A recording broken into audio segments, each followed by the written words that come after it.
In the shadowed halls of Thornwick Palace, where centuries of royal secrets lie buried beneath gilded portraits and whispered scandals, one woman's desperate act threatens to unravel the very foundation of a monarchy. When Lady Margaret Ashworth, the newly crowned queen consort, finds herself trapped between loyalty and survival, she makes a choice that will either save her family's honor or destroy everything she holds dear. What begins as a simple act of preservation becomes a deadly game of cat and mouse, where palace guards become hunters. Ancient treasures hold darker truths than anyone imagined, and the line between victim and villain blurs with each passing hour. The morning mist clung to Thornwick Palace like a shroud of forgotten secrets, its tendrils weaving through the ancient stone corridors where Lady Margaret Ashworth now walked with the weight of a crown she never wanted. 6 months had passed since her marriage to King Edmund III, yet the palace still felt like a beautiful prison, its walls echoing with the whispers of courtiers who questioned her every move. Margaret paused before the towering oak doors of the East Wing, her fingers trembling as they traced the intricate carvings that told stories of queens who had come before her. Behind these doors lay the Memorial Wing, a sacred space dedicated to Queen Isabella, Edmund's beloved first wife, who had died tragically in a riding accident 3 years prior. The wing had been sealed since Isabella's death, declared a shrine to her memory, and strictly forbidden to all except the king himself. Yet Margaret found herself here again, drawn by an inexplicable pull that had haunted her dreams since her wedding day. The servants whispered that Isabella's spirit still roamed these halls, jealous of any woman who dared claim her throne. Margaret didn't believe in ghosts, but she couldn't deny the strange occurrences that had plagued her since moving into the Queen's chambers. Objects would disappear and reappear in different rooms. Paintings would hang crooked despite being straightened daily, and most unsettling of all, she would sometimes catch glimpses of a woman in white robes standing at the end of long corridors, vanishing the moment Margaret tried to approach. The palace staff treated Margaret with polite deference, but she sensed their true loyalty remained with Isabella's memory. Even Edmund, though kind in public, seemed distant and melancholy when they were alone. He would often excuse himself after dinner to visit Isabella's portrait in the Great Hall, standing before it for hours in silent communion with his deceased wife. Margaret had tried to understand, to be patient with his grief, but the isolation was slowly consuming her sanity. Her younger sister Charlotte had warned her against this marriage during their final conversation before the wedding. "You're walking into a mausoleum, not a palace," Charlotte had said, her eyes bright with unshed tears. "That man will never love you the way he loved her. You'll always be second, always be the replacement." Margaret had dismissed her sister's concerns then, convinced that love could bloom even in the shadow of tragedy. Now, surrounded by Isabella's influence at every turn, she wondered if Charlotte had been right. The key to the Memorial Wing hung heavy in Margaret's palm, its cold metal a stark reminder of the risk she was taking. She had discovered it 3 days ago while searching through Edmund's private study for writing materials. Hidden beneath a stack of diplomatic correspondence, wrapped in a piece of silk that still carried Isabella's rose perfume, the key seemed to call out to her. Margaret knew she should have returned it immediately, but something compelled her to keep it, to uncover the secrets that lay beyond those forbidden doors.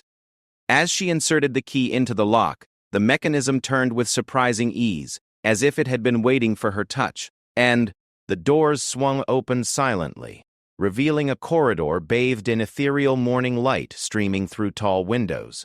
The air inside was stale but not unpleasant, carrying hints of rose petals and sandalwood. Margaret stepped across the threshold, her heart pounding with a mixture of excitement and terror.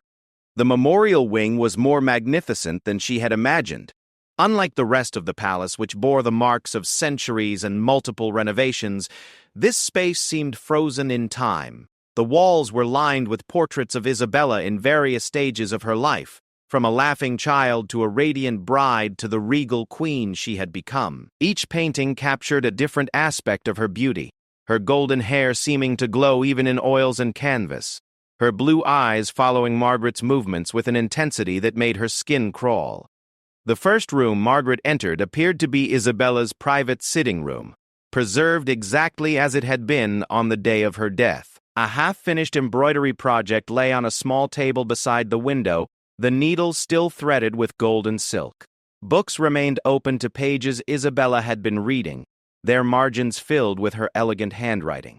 A teacup sat on its saucer, a delicate ring of dried tea staining its bottom. It was as if Isabella had simply stepped out for a moment and would return at any second to continue her interrupted activities. Margaret moved deeper into the wing, her footsteps muffled by thick Persian carpets that depicted hunting scenes and royal celebrations. The next room was clearly Isabella's private study, its walls lined with leather-bound journals and correspondence. Margaret's breath caught in her throat as she realized these might contain Isabella's most intimate thoughts and feelings. The temptation to read them was overwhelming, but she forced herself to continue exploring before allowing such indulgences. It was in the third room that Margaret made her first disturbing discovery.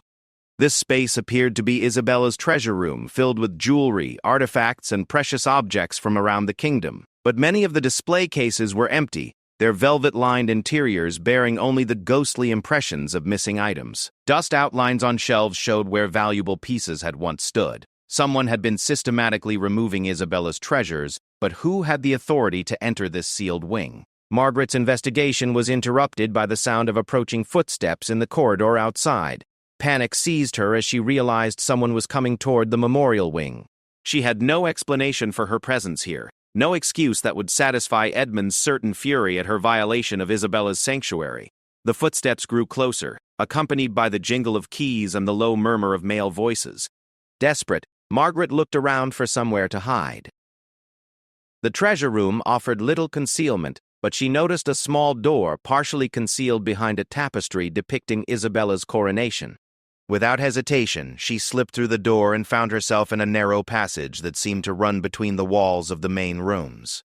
The space was cramped and dark, but it appeared to connect multiple rooms throughout the wing. From her hiding place, Margaret could hear the voices more clearly now. She recognized the gruff tones of Captain Harold Blackwood, the head of the palace guard, and the smoother voice of Lord Chamberlain Reginald Thorpe, Edmund's most trusted advisor.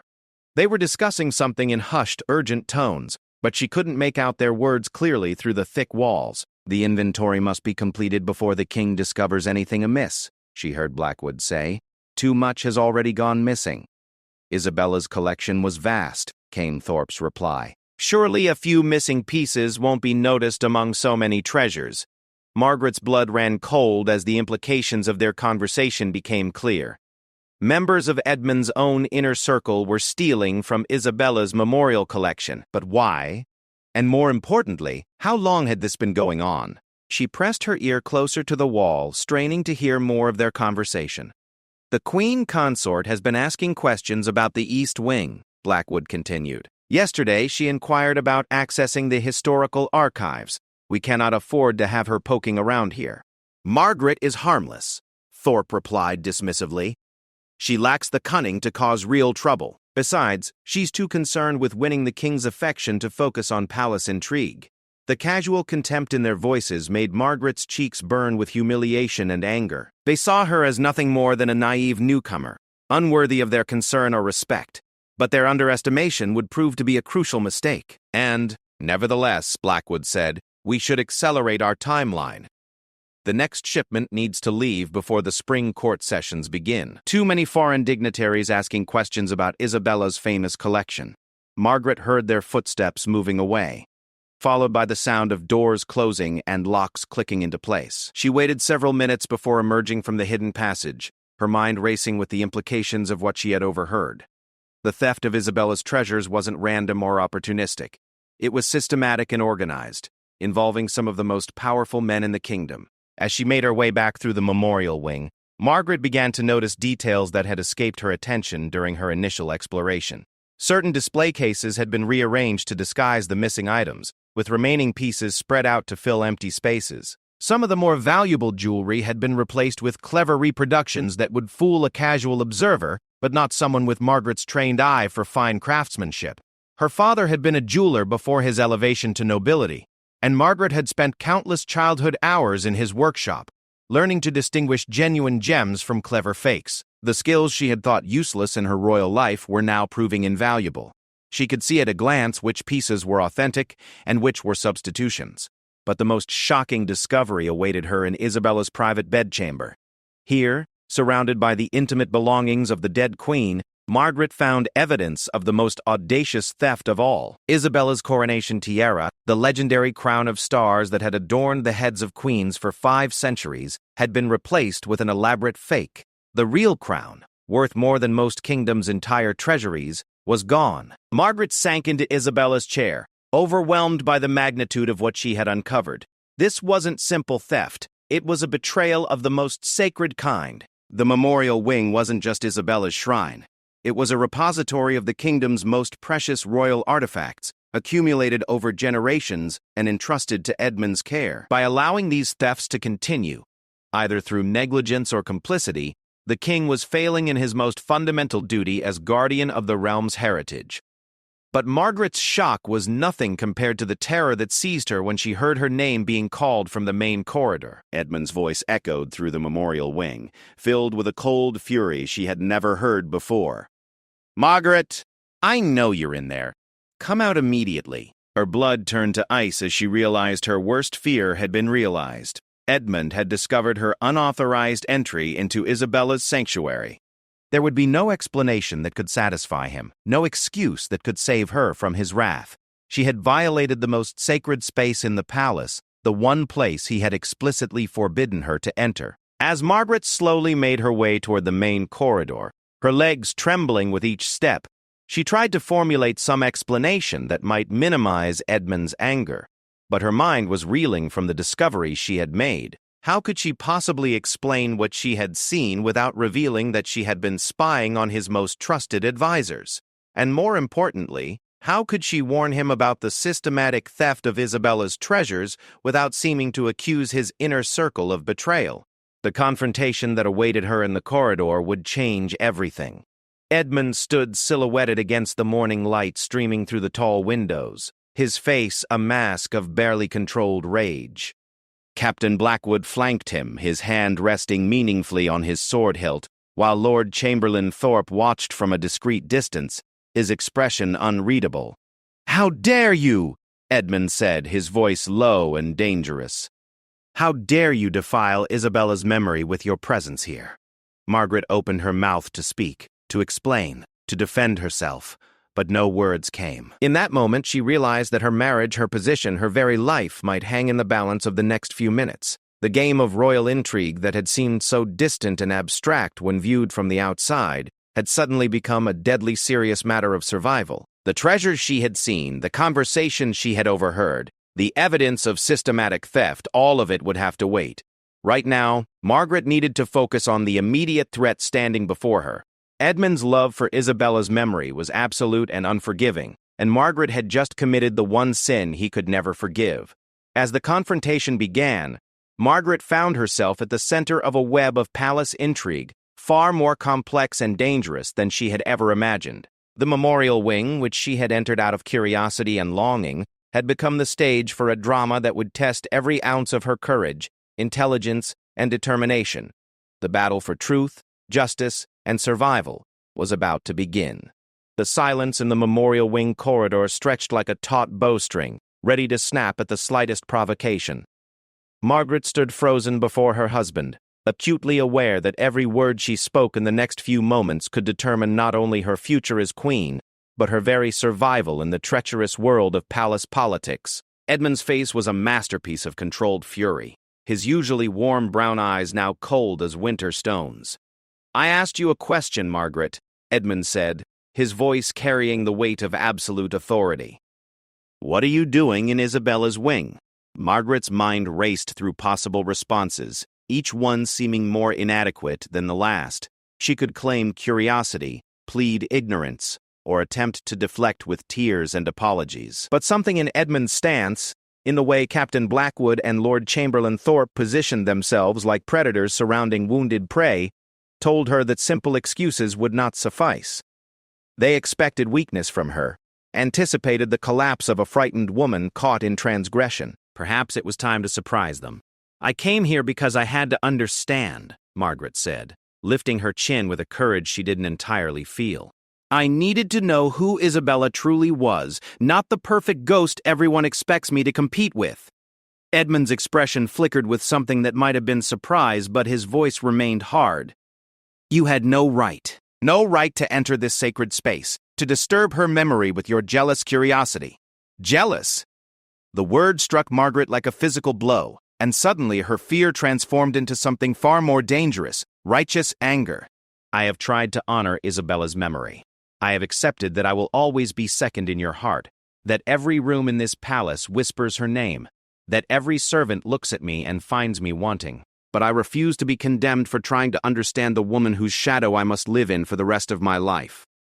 The passion in her voice seemed to give Edmund pause, but before he could respond, Lord Chamberlain Thorpe stepped forward with the smooth diplomacy that had made him indispensable to the crown. "Your Majesty," Thorpe said, addressing Edmund while keeping his calculating eyes on Margaret. "Perhaps we should discuss this matter in private. The memorial wing is hardly the appropriate place for such a delicate conversation."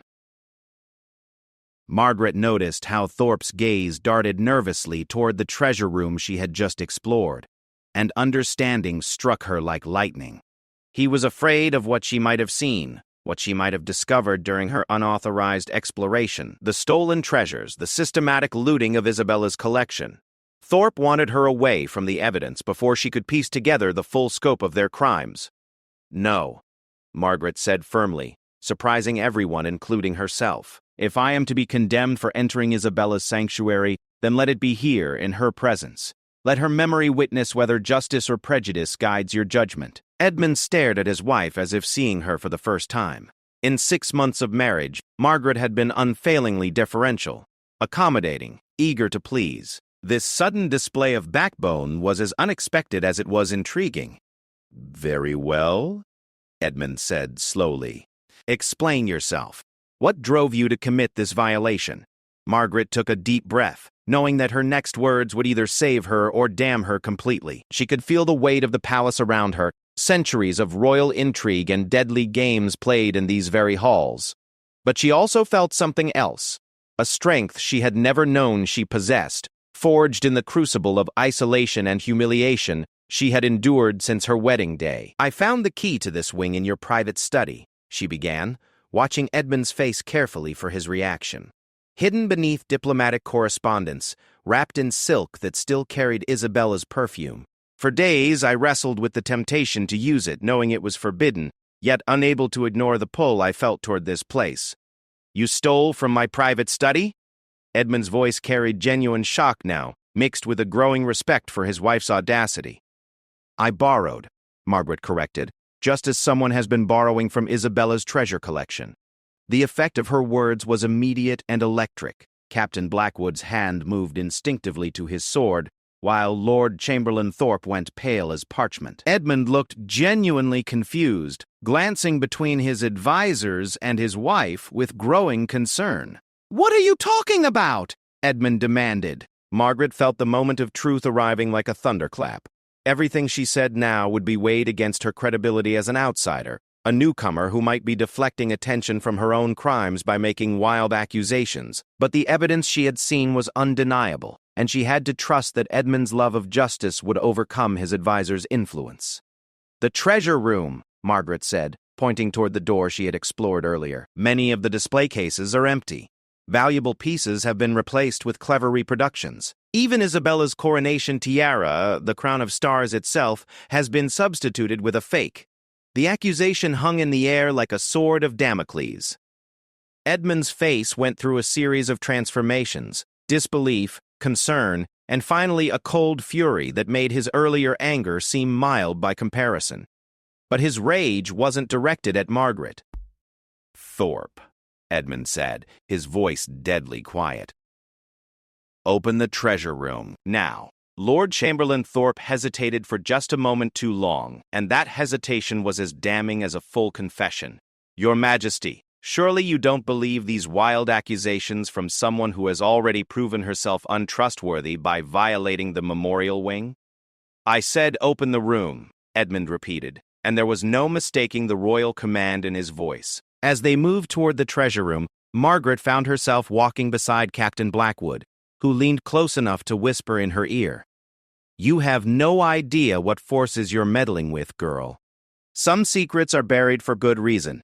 Drop this matter now while you still can." The threat was subtle but unmistakable, and Margaret realized that her discoveries had placed her in mortal danger. These men weren't merely thieves. They were part of something larger, more organized, and far more ruthless than simple greed. When Edmund entered the treasure room and began examining the display cases with the trained eye of someone who knew every piece intimately, his face grew increasingly grim. Margaret watched as he picked up what she now knew was a reproduction of Isabella's favorite sapphire necklace, turning it over in his hands with growing anger. "This is paste," he said flatly. "Good quality, but paste nonetheless." He moved to another case, examining a set of emerald earrings. "These are also reproductions." His voice grew more dangerous with each discovery. "Where are the originals?" Thorpe attempted to maintain his composure, but sweat was beginning to bead on his forehead. "Your Majesty, I'm certain there's a reasonable explanation. Perhaps some pieces were removed for cleaning or repair." "The crown of stars, Reginald," Edmund interrupted, moving to the central display case where Isabella's coronation tiara should have rested. "Where is the crown of stars?" The silence that followed was deafening. Even Margaret, who had discovered the theft herself, felt the full weight of what this meant. The crown of stars wasn't just jewelry. It was a symbol of royal authority that had been passed down through 5 centuries of monarchs. Its theft was tantamount to an attack on the monarchy itself. Edmund's examination of the fake tiara was brief but thorough. His grandmother had been a jeweler's daughter before her marriage into nobility, and she had taught him to distinguish genuine gems from clever imitations. The paste stones and inferior craftsmanship were obvious to his trained eye. "Captain Blackwood," Edmund said, his voice carrying the weight of absolute authority, "I want the palace sealed. No one enters or leaves without my personal authorization. Send word to the port authorities. Any ships carrying valuable cargo are to be inspected before departure." But even as he gave these orders, Margaret could see the conflict in Edmund's eyes. Blackwood and Thorpe weren't merely servants. They were his closest advisors, men he had trusted with his deepest secrets and most important decisions. The betrayal cut deeper than the actual theft. "Your Majesty," Thorpe said, making one last attempt to regain control of the situation, "we should investigate this matter thoroughly before making hasty accusations. Perhaps these thefts occurred before the memorial wing was sealed, during the chaos following Queen Isabella's death." "No," Margaret interrupted, her voice steady despite her racing heart. "I overheard you and Captain Blackwood discussing the thefts less than an hour ago. You spoke of accelerating shipments before the spring court sessions, of inventory discrepancies, of preventing me from asking questions about the East Wing." This revelation transformed Edmund's expression from anger to something far more dangerous: calculating fury. "You were spying on my advisors?" Margaret realized she had walked into another minefield. Admitting to eavesdropping would undermine her credibility and make her seem duplicitous. But she had come too far to retreat now. "I was hiding," she admitted. "When I heard footsteps approaching, I concealed myself in a hidden passage. I had no choice but to listen to their conversation." "A hidden passage?" Edmund's interest was clearly piqued. "Show me." Margaret led them back to the small door concealed behind Isabella's coronation tapestry. The narrow space beyond was cramped and dark, clearly designed for servants or guards to move unseen through the wing. But its existence raised troubling questions about palace security and who might have access to supposedly sealed areas. As Edmund examined the passage, his face grew increasingly thoughtful. "How many people know about this passage, Captain?" Blackwood's discomfort was becoming more obvious by the moment. That is to say, the passage was part of the original palace construction. Maintenance staff would have known of its existence, as well as senior security personnel. "And yet it wasn't mentioned when we sealed the memorial wing," Edmund observed. "An oversight, perhaps." The trap was closing, and even Margaret could see how carefully Edmund was maneuvering his chess pieces. He was giving his advisors opportunities to confess, chances to explain themselves before the net tightened completely. But their continued attempts at deception were sealing their fate. "Your Majesty," Thorpe said desperately, "surely you don't believe that Captain Blackwood and I would steal from Queen Isabella's collection? We loved her as much as you did. The very suggestion is preposterous." It was the wrong thing to say. Edmund's face hardened as he turned to face his chamberlain directly. If you loved Isabella, then you would have protected her memory with your lives. Instead, you've turned her memorial into your personal treasure vault. The confrontation was interrupted by the arrival of additional guards, summoned by Blackwood's earlier signal. But instead of providing support for the captain, their presence created a new dynamic.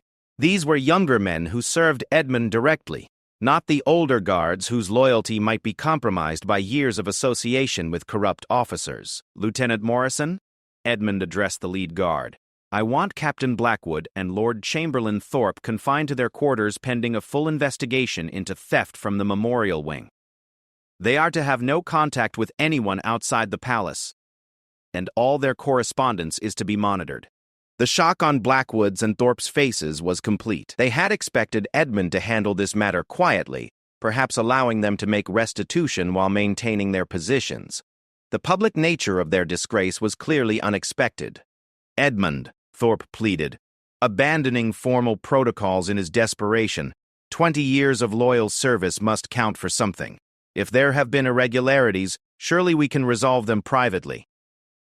20 years of service, Edmund repeated thoughtfully. 20 years of access to royal treasures, of intimate knowledge about palace security, of trusted proximity to everything our kingdom holds sacred. And this is how you repay that trust? As the disgraced officials were led away under guard, Margaret found herself alone with her husband in the memorial wing for the first time since their confrontation began. The tension between them remained, but its character had changed fundamentally.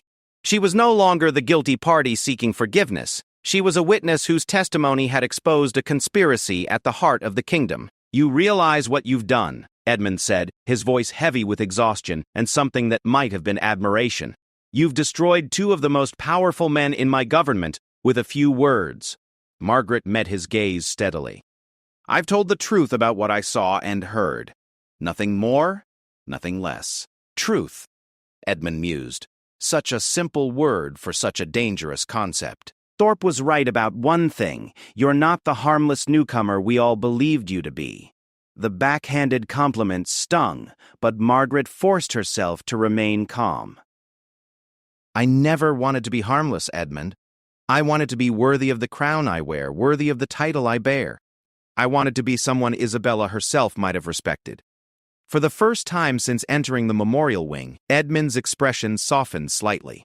Isabella would have liked your courage, I think. She never backed down from a fight, even when the odds were against her.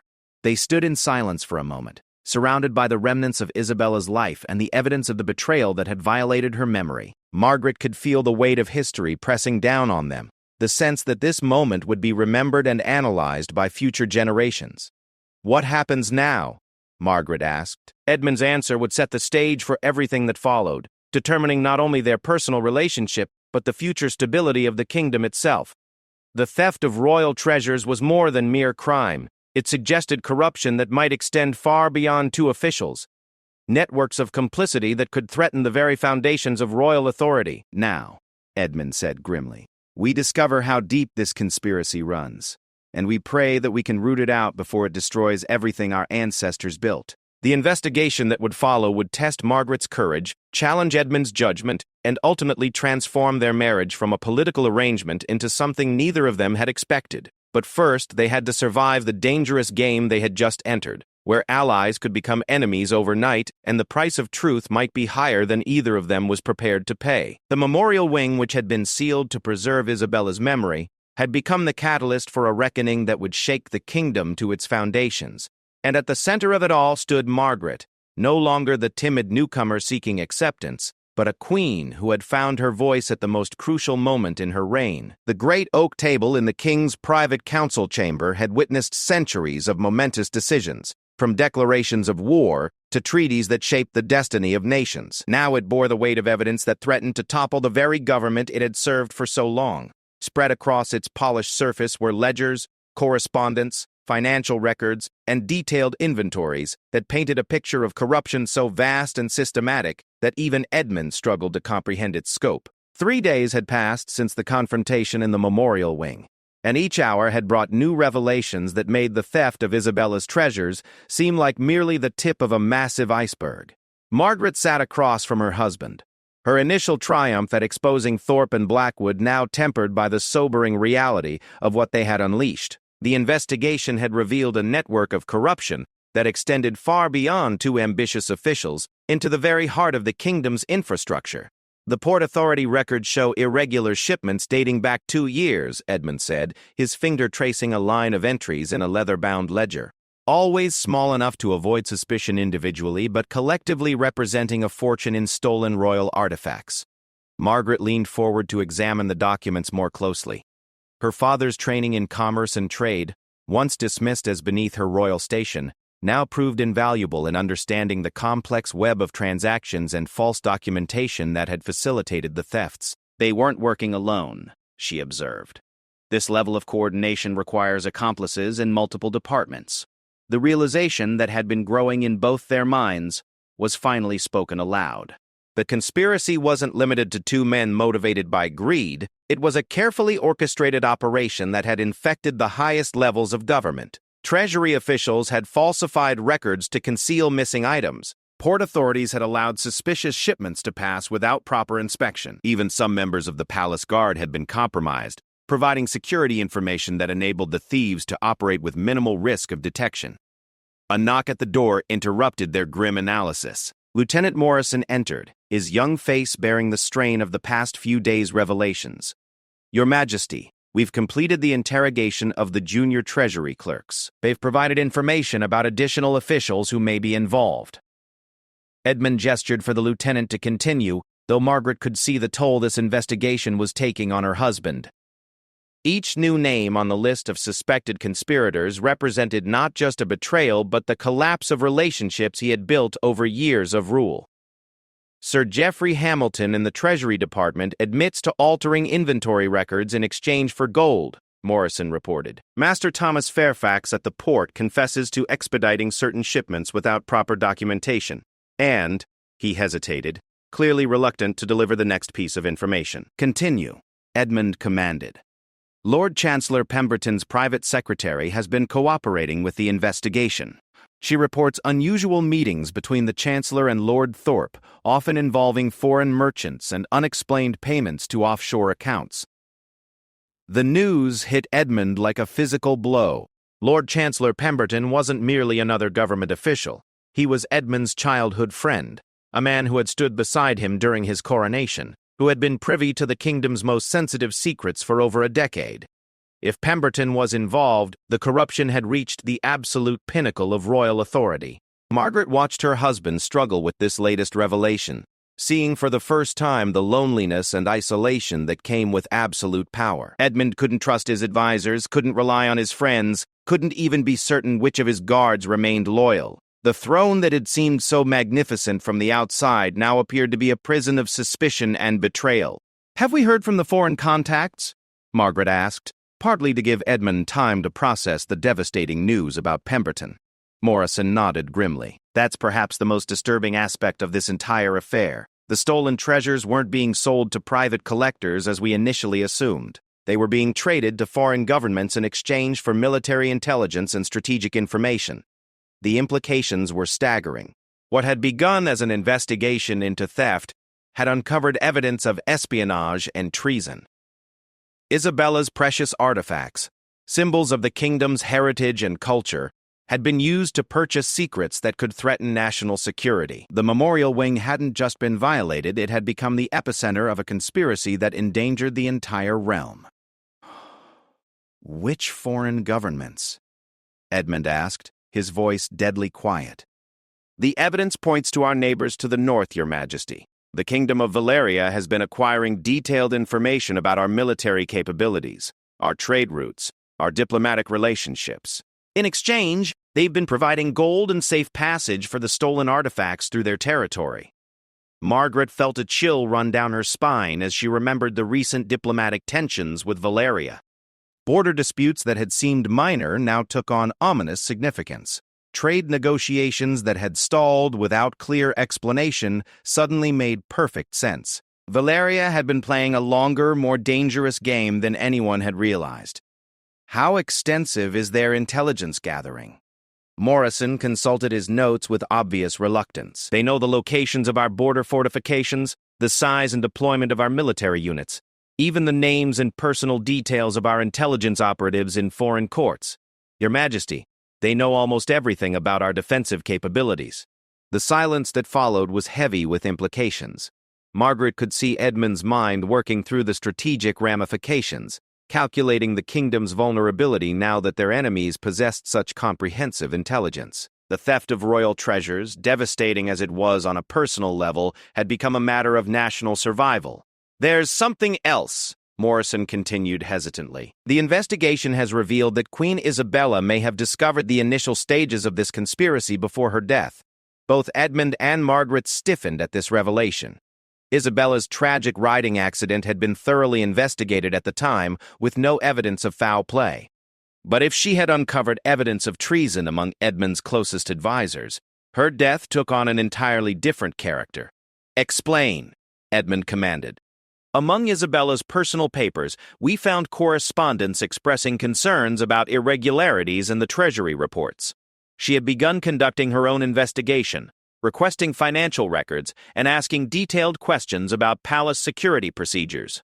Her last letter, written the day before her death, mentions a planned meeting with someone she describes only as a source with vital information about corruption in high places."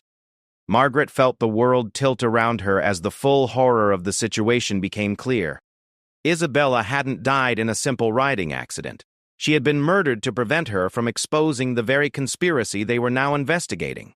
The memorial wing that had been dedicated to her memory had become the storage facility for the evidence of her killer's crimes. Edmund's face had gone completely white, and Margaret could see his hands trembling as he processed this information.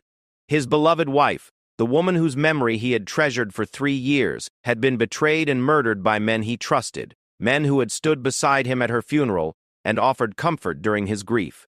"The riding accident," Edmund said, his voice barely above a whisper. "How certain are we that it was truly an accident?" Morrison pulled out another folder, this one containing reports that Margaret realized had been carefully buried and forgotten. "The original investigation was conducted by Captain Blackwood, Your Majesty. His report concluded that Isabella's horse was spooked by a snake, causing her fatal fall. But we've now interviewed the stablemaster who prepared the horse that morning. He reports that someone had access to the stables the night before Isabella's death. Someone with the authority to come and go without question." The pieces of the puzzle were falling into place with sickening clarity. Blackwood hadn't just stolen from Isabella's memorial. He had orchestrated her death to prevent her from exposing the conspiracy. Her murder had been planned and executed by the very man charged with protecting her life. Margaret reached across the table to take Edmund's hand, feeling the tremor in his fingers as he struggled to maintain his composure. In 3 days, his world had been completely destroyed. His trusted advisors were traitors. His wife had been murdered, and his kingdom's security had been compromised by the very people sworn to protect it. "I want Blackwood brought to the questioning chamber immediately," Edmund said, his voice regaining strength as his shock transformed into cold fury. "And I want Lord Pemberton arrested before he has a chance to flee the kingdom." "Your Majesty," Morrison said carefully, "Lord Pemberton departed the capital yesterday morning. His staff was told he was visiting his country estate, but our investigators found evidence that he instead traveled toward the northern border." The news that Pemberton was fleeing toward Valeria confirmed Edmund's worst fears about the scope of the conspiracy. One of his oldest friends, a man he had trusted with state secrets, was now seeking refuge with the kingdom's enemies. "Double the border guards," Edmund ordered, "and send word to our intelligence operatives in Valeria. I want to know if Pemberton reaches their court, and I want to know what intelligence he carries with him." As the afternoon wore on and more evidence emerged, Margaret found herself playing an increasingly important role in the investigation. Her outsider's perspective proved valuable in identifying patterns that palace insiders might miss, while her commercial background helped decode the complex financial transactions that had funded the conspiracy. But perhaps more importantly, she provided Edmund with an anchor of trust in a world where every other relationship had been poisoned by betrayal. She hadn't been part of the old palace establishment, hadn't been corrupted by years of proximity to power, hadn't had the opportunity to develop the compromising relationships that had ensnared so many others. "We need to consider the possibility that other foreign courts are involved," Margaret said as they reviewed intercepted correspondence between the conspirators.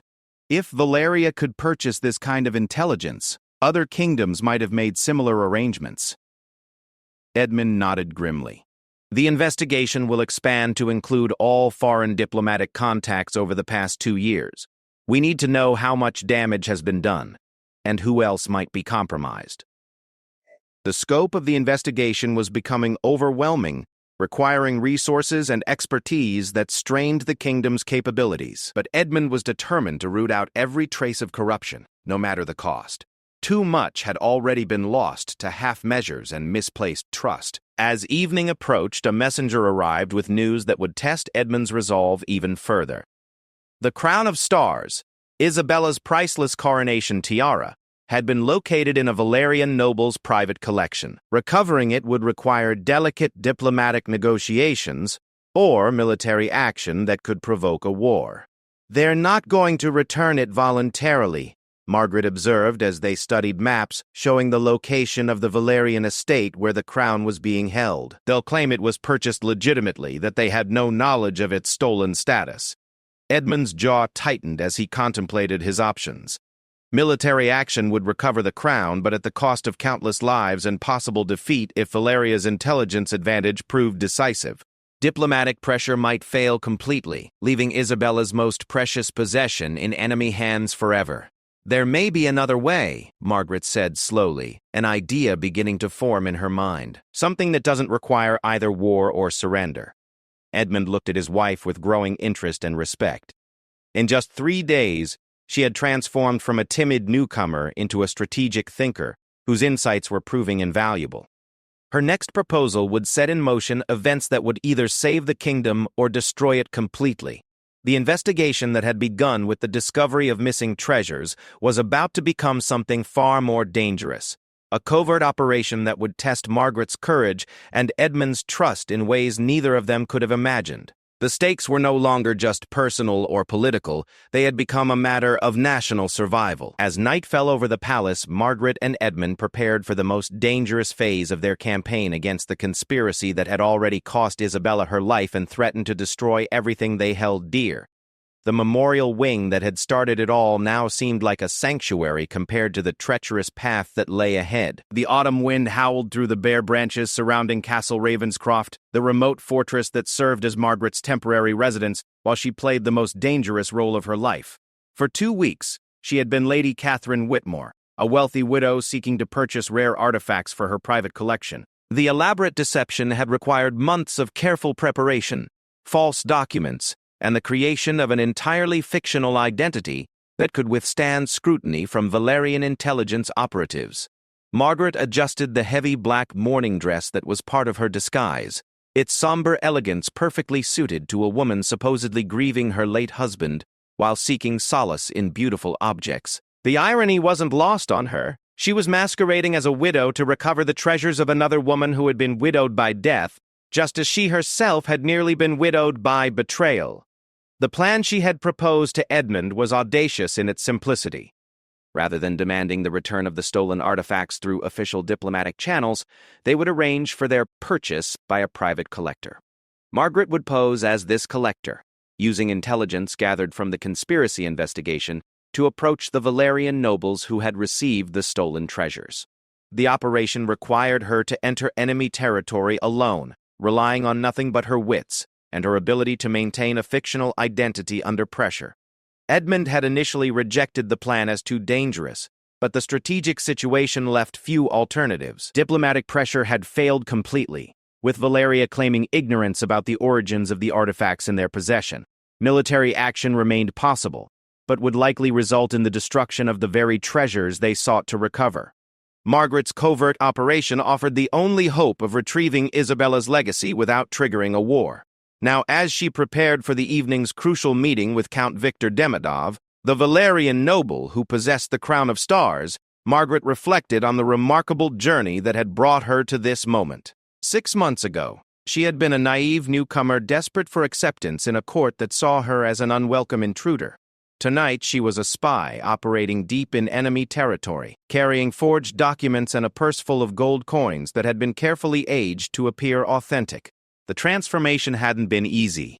Learning to move like someone accustomed to wealth and privilege rather than someone still adjusting to royal status had required weeks of practice. Mastering the subtle accent and speech patterns of the northern provinces, where Lady Catherine supposedly originated, had demanded hours of coaching from dialect experts. Most challenging of all had been learning to think like someone whose motivations were entirely different from her own. Lady Catherine Whitmore was driven by acquisitive passion, by the collector's desire to possess beautiful objects regardless of their provenance or original significance.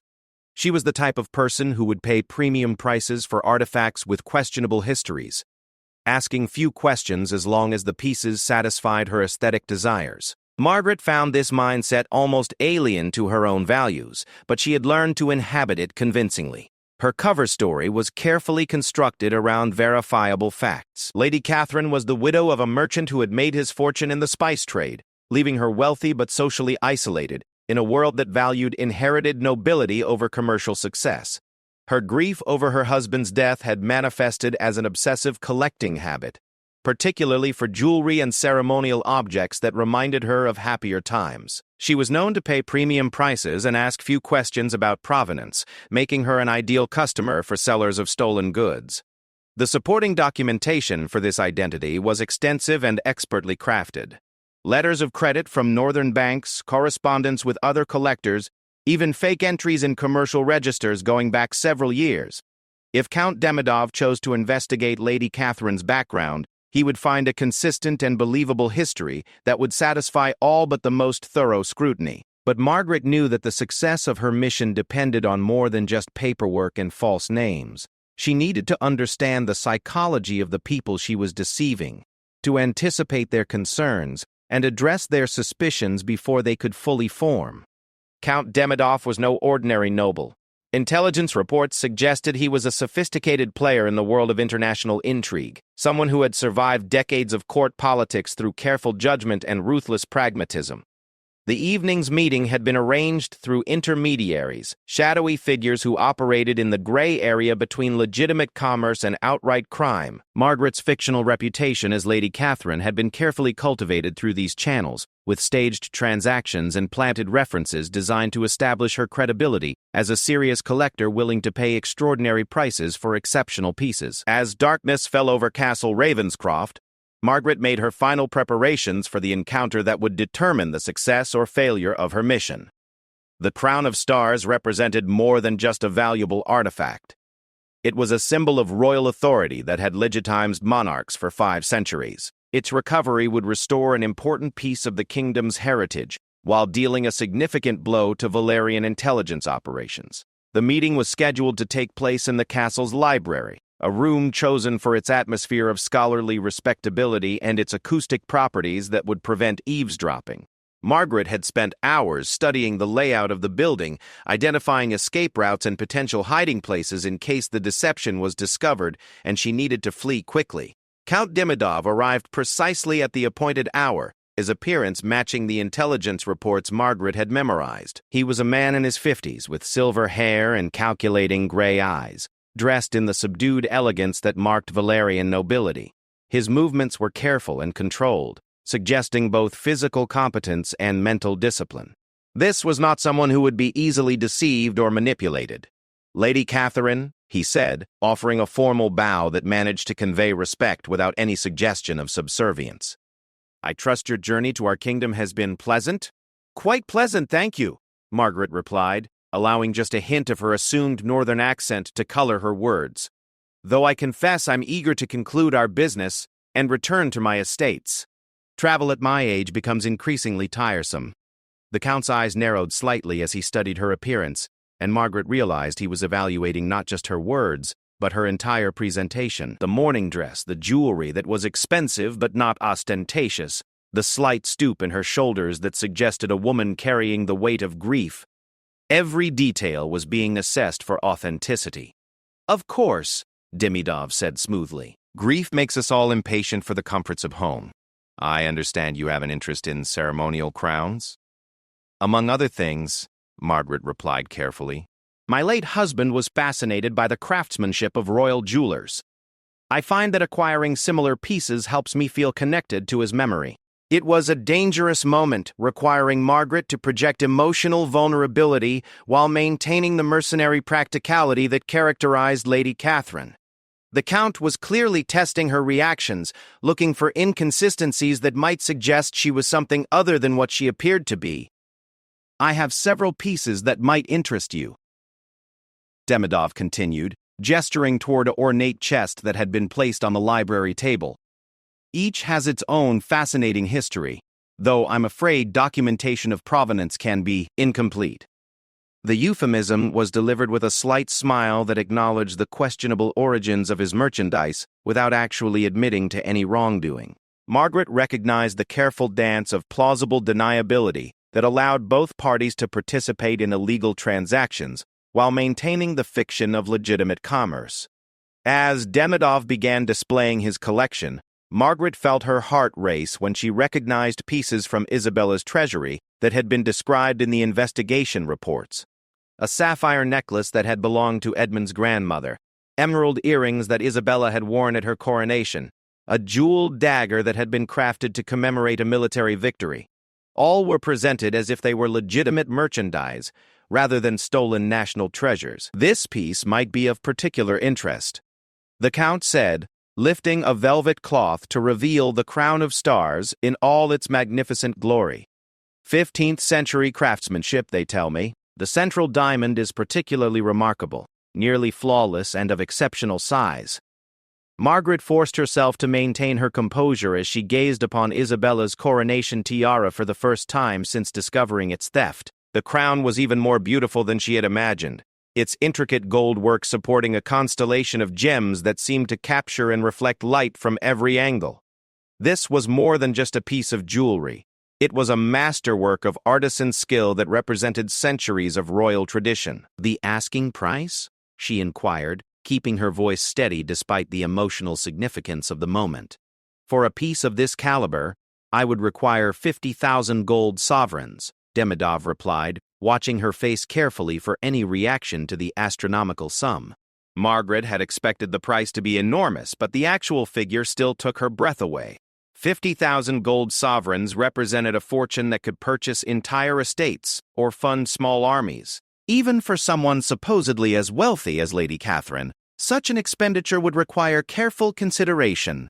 "That is indeed substantial," she said thoughtfully. "I would need to examine the piece more closely before committing to such an investment."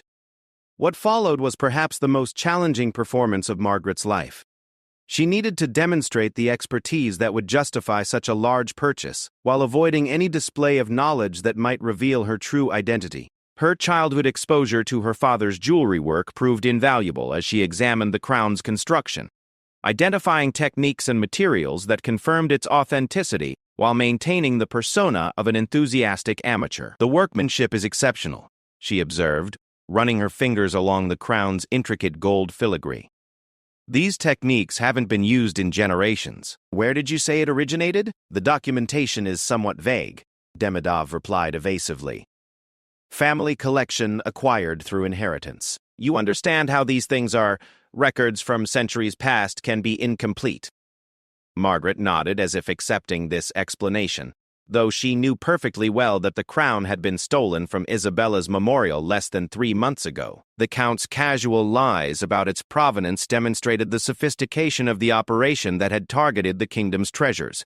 As the evening progressed, Margaret found herself engaged in an elaborate negotiation that tested every skill she had developed over the past months. She needed to secure not just the crown of stars, but as many of the other stolen pieces as possible, all while maintaining her fictional identity and avoiding any suspicion about her true motives. The breakthrough came when she suggested purchasing multiple pieces as a collection, offering to pay premium prices in exchange for discretion and speed of delivery. Count Demidov's greed overcame his caution, and within hours they had agreed to a transaction that would recover nearly half of the stolen treasures for a sum that, while enormous, was less than the piece's true historical value. But Margaret's success in securing the artifacts was only the beginning of her challenges. Actually taking possession of the treasures and transporting them safely out of Valerian territory would require careful planning and no small amount of luck. Count Demidov's willingness to sell suggested he was confident in his ability to deliver the goods, but Margaret suspected he also had contingency plans in case his buyer proved to be something other than the wealthy widow she appeared to be. As the meeting concluded and arrangements were made for the final exchange, Margaret realized that the most dangerous part of her mission was just beginning. She had successfully infiltrated enemy territory and located the stolen treasures, but extracting them safely would require her to maintain her deception while navigating a complex web of international intrigue and criminal networks. The game that had begun with her discovery of missing treasures in Isabella's memorial wing had evolved into something far more sophisticated and dangerous than anyone could have anticipated. Margaret's next moves would determine not only the success of her mission, but potentially her survival in a world where the stakes were measured in crowns and kingdoms rather than mere gold and jewels. Ask Royal Intrigue Story. Part 5. The pre-dawn darkness along the Valerian border was broken only by the faint glow of torches carried by the smugglers who had agreed to transport Lady Catherine Whitmore's purchases across the frontier. Margaret crouched behind a weathered stone wall, her heart pounding as she watched the final phase of an operation that had consumed 4 months of her life and tested every ounce of her courage and cunning. The past week had been a delicate dance of deception and risk management that would have challenged even the most experienced intelligence operative. After concluding her negotiations with Count Demidov, Margaret had been forced to maintain her fictional identity while arranging the complex logistics of moving stolen royal treasures across international borders. The Count's suspicions had grown throughout the process, and she suspected he had begun conducting his own investigation into Lady Catherine's background. The breakthrough had come through an unexpected source, Captain Blackwood himself. During his imprisonment and interrogation, the disgraced former head of palace security had provided detailed information about the smuggling networks that had facilitated the original thefts. His cooperation, motivated partly by hopes of reducing his sentence and partly by genuine remorse for his role in Isabella's death, had given Edmund's agents crucial intelligence about routes and contacts that made Margaret's extraction possible. Now, as she prepared to recross the border with Isabella's treasures, Margaret reflected on the extraordinary transformation that had brought her to this moment. The timid newcomer who had once feared the whispers of palace courtiers had become a spy, operating successfully in enemy territory. The woman who had trembled before her husband's anger in the memorial wing now commanded respect from hardened criminals and foreign agents who valued competence above all else. The smuggler who approached her position was a grizzled veteran of countless border crossings, his weathered face bearing the scars of a life lived outside the law. "The wagons are loaded, my lady," he whispered, his voice barely audible above the wind that swept across the moorland. "But we've received word that Valerian border guards are conducting increased patrols tonight. Someone may have informed them about our operation." Margaret felt a chill that had nothing to do with the autumn cold. If Demidov had discovered her true identity, he might have alerted his government contacts about the treasure transport. Alternatively, the Valerians might have learned about the operation through their network of spies and informants. Either way, the mission that had seemed on the verge of success was now fraught with new dangers. "How much increased patrol activity?" she asked, her mind already calculating alternatives and contingencies. "3 times normal strength," the smuggler replied grimly. "And they're not just checking documents. They're conducting thorough searches of all vehicles crossing the border. Whatever you're carrying, they're specifically looking for it." The confirmation of her worst fears forced Margaret to confront the possibility that her mission might fail at the last moment. After months of careful planning and weeks of dangerous deception, the recovered treasures might be recaptured just miles from safety. But surrender wasn't an option. Too much had been sacrificed to reach this point. "Are there alternative routes?" she asked. The smuggler nodded slowly. "There's an old mining road through the mountains, but it's treacherous even in daylight." In darkness, with heavily loaded wagons, he shrugged expressively, letting the implications speak for themselves. Margaret weighed her options carefully. The mountain route would be dangerous, but it offered the only realistic chance of avoiding the enhanced border patrols. The alternative was to attempt the normal crossing and hope that Lady Catherine's documentation would withstand scrutiny. But if the Valerians were specifically looking for the stolen treasures, that approach would almost certainly end in capture. "We take the mountain road," she decided. "How long will it add to our journey?" "At least 6 hours, assuming we don't encounter rock slides or equipment failures," the smuggler replied. "And there's another problem. That route takes us through territory controlled by mountain bandits. They'll expect tribute for safe passage. The complications were multiplying, but Margaret had come too far to be deterred by additional obstacles. The crown of stars and the other recovered artifacts represented more than just valuable objects. They were symbols of royal authority and cultural heritage that had been stolen by traitors and sold to enemies. Their recovery would strike a significant blow against the conspiracy that had murdered Isabella and threatened the kingdom's security.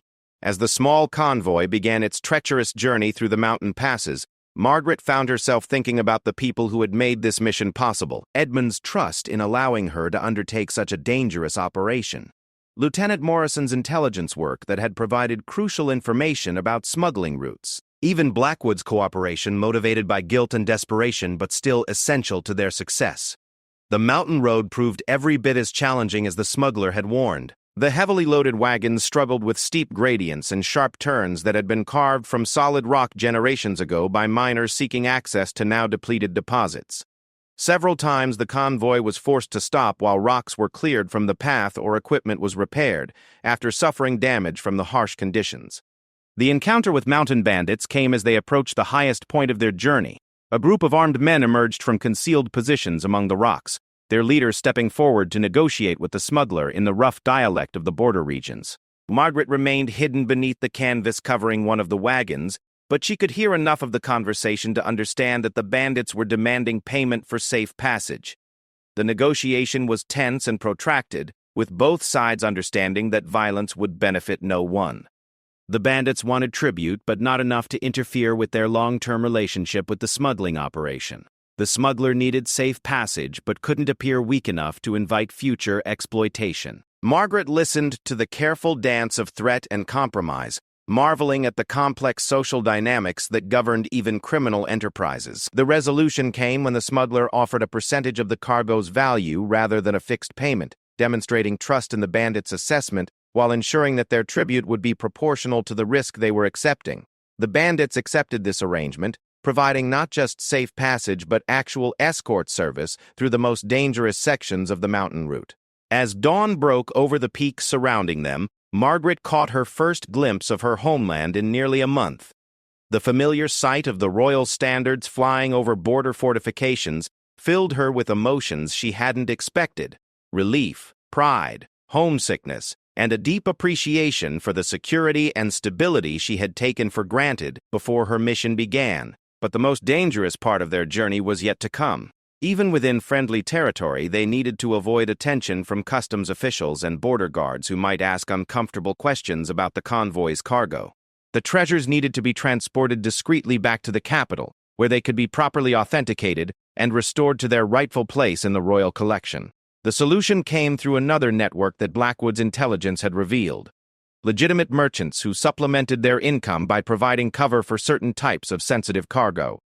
Within hours of crossing the border, Margaret's wagons had been integrated into a larger commercial convoy carrying luxury goods to the capital. To any observer, they appeared to be simply another merchant transport carrying valuable merchandise to wealthy customers. The final leg of the journey provided Margaret with time to reflect on the broader implications of her mission's success. The recovered treasures represented a significant financial blow to the Valerian intelligence operation, but more importantly, they demonstrated that the kingdom was capable of responding effectively to foreign espionage activities. The message to other potential adversaries would be clear: the theft of royal treasures would be met with sophisticated and determined countermeasures. Edmund was waiting in the palace courtyard when the convoy arrived, his face showing the strain of weeks spent wondering whether his wife would return safely from enemy territory. The reunion was emotional but brief. There would be time for personal celebration later. First, the recovered treasures needed to be examined and authenticated by experts who could confirm their identity and assess any damage they might have suffered during their theft and recovery. The crown of stars was the first piece to be examined, and even hardened palace officials gasped when they saw Isabella's coronation tiara restored to its proper setting. The crown's beauty was undimmed despite its ordeal, its gems still capturing and reflecting light with the same brilliance that had awed observers for 5 centuries. For Margaret, Seeing the crown back where it belonged felt like completing a sacred trust that Isabella herself had entrusted to her care. But the recovery of the treasures was only one aspect of the broader campaign against the conspiracy that had targeted the kingdom's heritage and security. Blackwood and Thorpe remained in prison awaiting trial for treason, while Lord Chancellor Pemberton had successfully fled to Valeria, where he was reportedly providing detailed intelligence about the kingdom's defensive capabilities and diplomatic relationships. The investigation had also revealed the existence of other cells within the government, networks of corruption that extended beyond the original conspiracy. Rooting out these additional threats would require months or years of careful investigation, but the success of Margaret's mission had provided both the resources and the credibility necessary to pursue such an extensive campaign. The transformation in Margaret's relationship with Edmund was perhaps the most significant personal outcome of the entire affair. The woman who had once been seen as an unwelcome replacement for Isabella had proven herself to be a formidable ally whose skills complemented and enhanced his own.